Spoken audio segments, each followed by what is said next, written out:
Halo Sobat pencinta Donghua, kali ini kita akan melanjutkan cerita Battle Through the Heavens Benua Kaisar.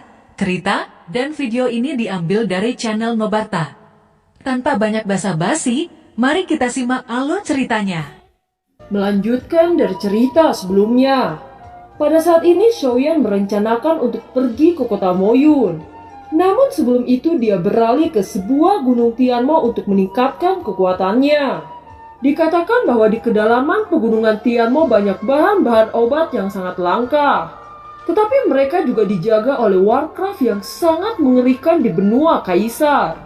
Selain berbagai bahan-bahan obat yang langka di pegunungan Tianmo juga terdapat beberapa keterampilan dan harta karun. Karena itu meskipun resiko gunung Tianmo sangat besar, itu adalah salah satu tempat pelatihan paling populer di benua Kaisar. Kota Moyun terletak di atas pegunungan Tianmo. Seluruh kota dibangun di atas gunung. Karena bahan obat dan mineral langka di pegunungannya sangat kaya, kota Moyun secara alami berlimpah sumber daya karena dekat dengan pegunungan Tianmo. Sosok Xiaoyan muncul di atas kota Moyun dan melihat kota misterius ini yang diselimuti awan. Ini pertama kalinya dia melihat kota diselimuti energi misterius. Sosok Xiaoyan perlahan mendarat tidak jauh dari kota. Perlahan-lahan berjalan menuju kota Moyun. Di gerbang tinggi terlihat sosok kerumunan berkumpul seperti semut. Xiaoyan juga memasuki kota Moyun dengan arus manusia yang padat. Setelah berjalan selama setengah jam di kota, Xiaoyan secara kasar dapat memahami situasi beberapa awan ajaib. Di kota Moyun sebagian besar pasukan adalah milik Yang Mulia Iga. Tetapi bagaimanapun juga ini adalah kota yang terkenal di sekitar pegunungan Tianmo. Secara alami ada cabang-cabang kekuatan besar lainnya. Jadi setelah Xiaoyan berkeliling dia mendapat beberapa informasi tentang Sekte Yimo. Xiaoyan yang mengenakan jubah hitam polos juga menarik banyak tatapan mata. Di benua Kaisar banyak orang mengenakan baju besi armor sebagai peralatan pertahanan tinggi. Hampir setiap orang memilikinya. Di mata mereka itu bisa menyelamatkan nyawa mereka.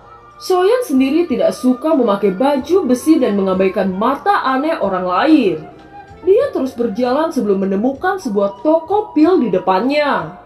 Xiaoyan mungkin tidak terlalu tertarik pada baju besi. Namun di benua Kaisar ini dia sangat ingin tahu pada semua jenis pil. Itu karena pil Kaisar dapat meningkatkan kecepatan penyempurnaannya dengan cepat. Dan pil penyembuhan juga merupakan item yang menyelamatkan jiwa yang sangat penting di pegunungan. Dia memasuki toko yang luas. Cahaya bulan yang tergantung di dinding toko seterang siang hari. Xiaoyan menatap kotak biru muda setelah beberapa saat.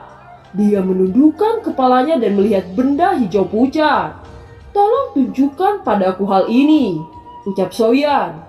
Petugas muda itu melirik Xiaoyan dan menemukan bahwa itu hanya lingzi hijau tingkat rendah. Dia sedikit mengerutkan bibirnya dan membawanya keluar dari meja sebelum menjelaskan. "Ini adalah lingzi hijau, ramuan obat tingkat rendah. Harganya 100 koin emas," ucap petugas itu. Lingzi hijau juga merupakan bahan obat paling penting untuk penyulingan. Tetapi ada juga beberapa lingzi langka seperti lingzi biru dan lingzi darah. Jika lingzi darah digunakan untuk membuat pil, maka efek pil akan meningkat ke tingkat yang lebih tinggi. Xiaoyan tidak peduli tentang sikap penjaga itu dan mengambil sepotong lingzi hijau yang dianggapnya paling rendah. Xiaoyan diam-diam menggosok lingzi hijau, tiba-tiba permukaannya berubah sedikit merah. "Apa itu benar-benar menunjukkan warna merah darah?" ucap terkejut Xiaoyan. Hari ini keberuntungannya sangat baik. Lingzi darah juga sangat sulit ditemukan di pegunungan Tianmo. Xiaoyan tersenyum dan langsung menyerahkan 100 koin emas ke penjaga muda itu. Dengan hati-hati Xiaoyan memasukkan kotak giok yang berisi lingzi darah. Selanjutnya dia membeli beberapa pil untuk penyembuhan luka. Baru saat itulah dia pergi dengan puas untuk menemukan penginapan yang bisa dia tinggali. "Hal-hal penting sudah dipersiapkan dan aku akan pergi ke Gunung Tianmo besok," ucap dalam hati Xiaoyan. Malam yang hening seketika berganti dengan langit yang cerah. Xiaoyan yang tidur di ranjang perlahan membuka matanya. Segera Xiaoyan duduk bersila dan mulai berlatih di tempat ini. Pelatihan Xiaoyan berlangsung selama hampir 1 jam penuh sebelum sinar matahari di luar jendela memasuki ruangan. Xiaoyan perlahan-lahan membuka matanya.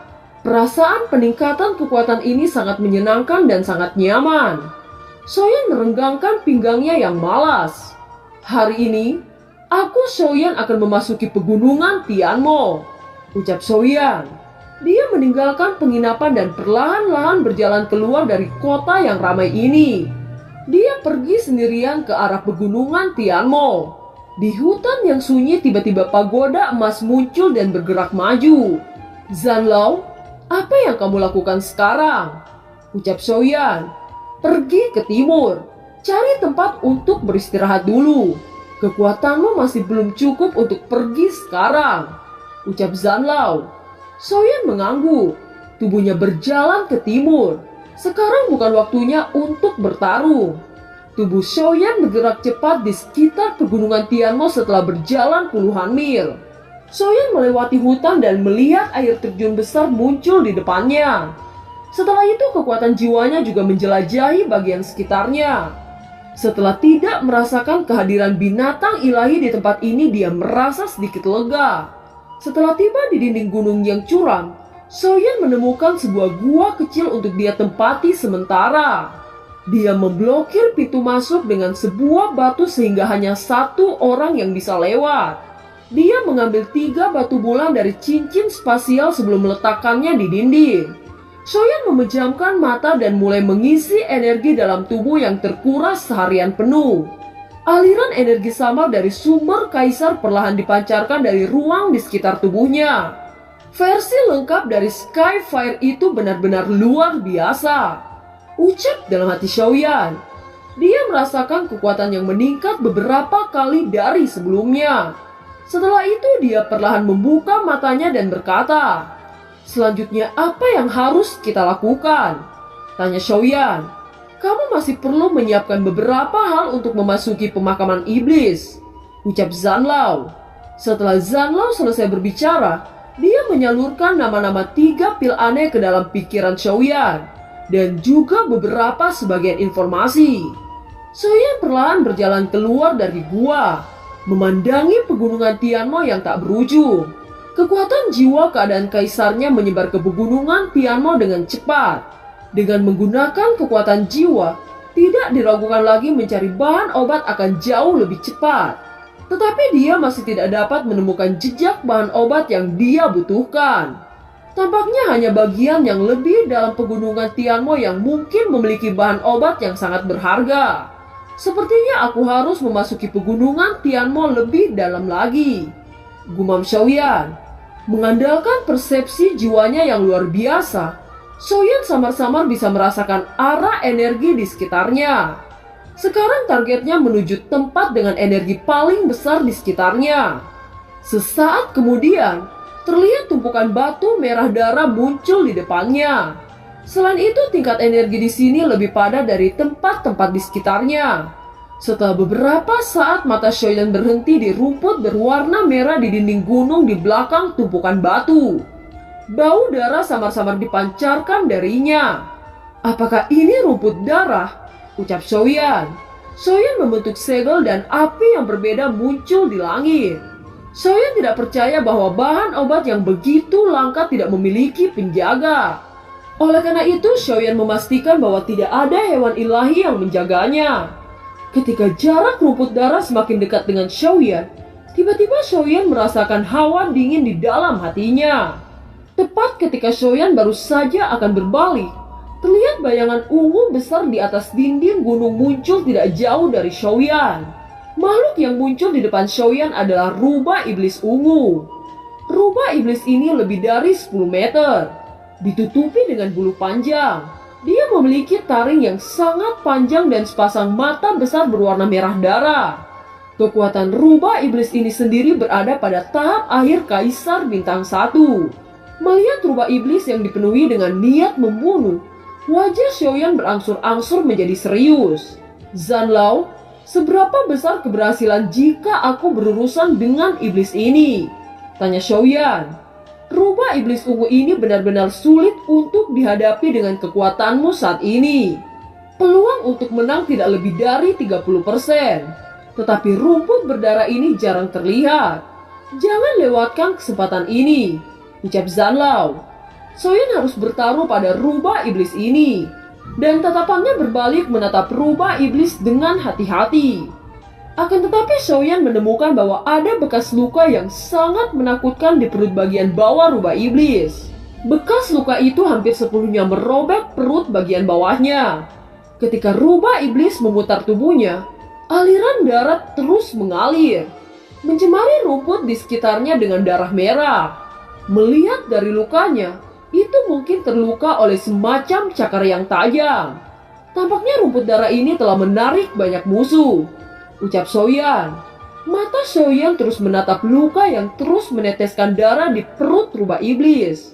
Meskipun dalam keadaan normal dia tidak bisa mengalahkan rubah iblis dengan kekuatan bintang akhir, tetapi situasi sekarang sepertinya cukup menguntungkan baginya.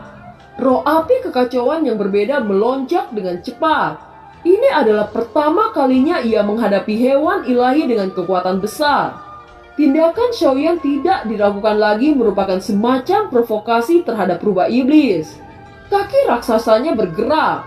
Mata merah rubah iblis menatap Xiaoyan. Energi putih dengan cepat mengembun pada cakar besar.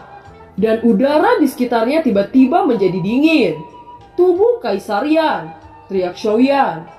Api yang bergulir meledak ke tubuh Xiaoyan di bawah kendalinya. Tubuhnya berkembang dengan cepat. Api yang indah dengan cepat bergerak keluar dari tubuhnya. Dalam sekejap itu berubah menjadi naga api yang melayang di sekitar tubuhnya. Setelah Xiaoyan mengeluarkan tubuh Kaisar Dou, tubuhnya langsung diperbesar puluhan kali. Xiaoyan menggenggam pedang kuno yang dibentuk oleh 22 api yang berbeda. Segera itu langsung diayunkan ke arah rubah iblis. Badai energi mengerikan menyapu. Pohon-pohon dan batu di sekitarnya langsung berubah menjadi bubuk. Hanya rumput darah yang tidak terpengaruh oleh tabrakan energi tersebut. Mata Xiaoyan juga memperlihatkan situasi yang aneh ini. Dan dia diam-diam berkata, "Kekuatan spiritual yang kuat," ucap Xiaoyan. Sekarang pedang kuno Xiaoyan adalah senjata yang terbentuk oleh api langit. Jelas kekuatannya sangat mengerikan. Di bawah pukulan penuh dari pedang api berbeda Xiaoyan, luka di perut rubah iblis tiba-tiba meledak terbuka dan darah seperti air mengalir. Tanah di bawahnya juga sangat merah. Bagaimanapun itu adalah hewan ilahi dengan kekuatan besar. Meskipun dia tidak terlalu pintar, dia masih tahu kondisi internalnya. Segera dia melarikan diri untuk berbalik. Melihat tubuh rubah iblis yang akan melarikan diri, senyum muncul di sudut mulut Xiaoyan. Bagaimana mungkin Xiaoyan membiarkan mangsa kembali ke gunung setelah mengambil langkah ini? Tubuh Xiaoyan tiba-tiba muncul di depan rubah iblis bersama tangan Xiaoyan yang membesar. Ada kilatan sengit di mata rubah iblis. Sekarang setelah terluka serius, itu tidak akan bisa lepas dari serangan Xiaoyan. Kedua cakar itu tiba-tiba meraihnya ke depan dan melakukan perlawanan terakhir. Namun bagaimana dia bisa menahan serangan Xiaoyan setelah kehilangan banyak darah? Rubah iblis itu dikirim terbang puluhan meter jauhnya sebelum tubuh besarnya mendarat ke tanah dan menghancurkan pepohonan. Suara raungan kesakitan dengan keras dipancarkan. Setelah itu tubuh rubah iblis perlahan-lahan runtuh dan jatuh. Pada saat rubah iblis jatuh ke tanah, tubuh Xiaoyan yang menjadi tubuh kaisar perlahan-lahan menyusut kembali. Jika bukan karena rubah iblis ini terluka parah, aku khawatir aku hanya akan terkubur di sini, ucap Xiaoyan. Bocah kecil, itu benar. Meskipun rubah iblis ini terluka lebih dulu, kekuatan serangannya masih sangat kuat, ucap Zanlao. Xiaoyan hanya tersenyum pahit dan tidak mengatakan apa-apa. Selanjutnya Xiaoyan berjalan ke rumput merah darah dan dengan hati-hati memasukkan ke dalam botol giok kecil. Setelah mengumpulkan rumput darah ini, Xiaoyan datang ke tubuh rubah iblis untuk mengambil belati sebelum memotong kepalanya. Tiba-tiba inti monster ungu muncul di depan Xiaoyan. Ini adalah pertama kalinya dia menjumpai tingkat inti monster seperti itu. Setelah memegangnya, Shoyan merasakan aura dingin yang dipancarkan. Inti monster rubah iblis ini akan bernilai 2000 koin emas Jiandin perdagangkan. Akan tetapi inti monster ini sangat diperlukan bagi alkemis seperti Shoyan. Oleh karena itu dia akan menggunakannya saat memurnikan pil. Selanjutnya Shoyan meninggalkan tempat ini dan segera bergegas melalui hutan lebat. Setelah beberapa saat kemudian, Shoyan tiba-tiba berhenti.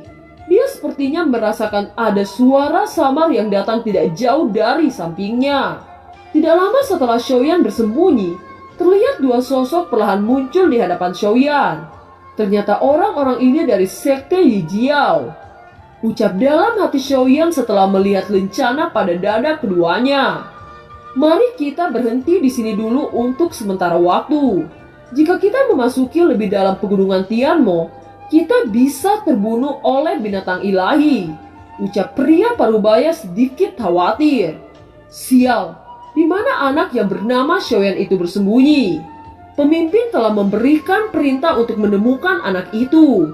Aku benar-benar tidak tahu apa anak itu hidup atau mati. Ucap seorang teman dari pria parubaya itu. Mungkin anak itu sudah berakhir ke dalam perut binatang ilahi dan berubah menjadi kotoran. Ucap pria parubaya dari sebelumnya. Lebih baik kita beristirahat dulu. Besok kita akan melakukan mencari keberadaan anak itu.